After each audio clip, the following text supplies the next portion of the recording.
What is it that makes a good spy novel, a good mystery novel? What is it that makes us want to watch this television program that's a CSI and is filled with all kind of excitement? It usually is that people get into situations that are impossible to get out of, and we shake our heads and said, oh, there's no chance of them being rescued. And yet, somehow, and that's what makes the novel so exciting, something happens, and the person whose life was in jeopardy, whose hope was gone, suddenly they're rescued and they're brought to safety.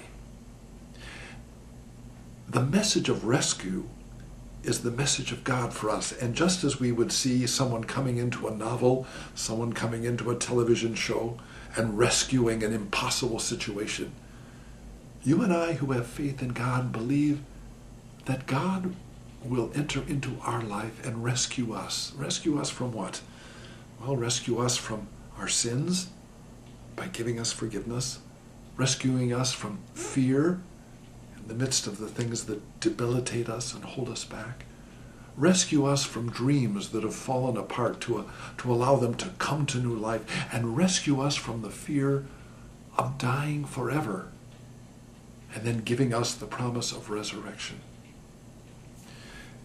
God is a rescuer.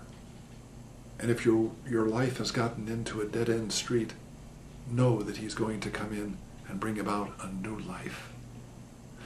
I think of that with regard to Jesus during this time of suffering of Christ as we get closer and closer to his death in the liturgical year.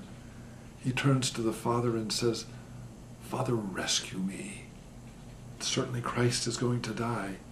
But part of the rescue, the response that God gives, is the promise of everlasting life and resurrection from the dead.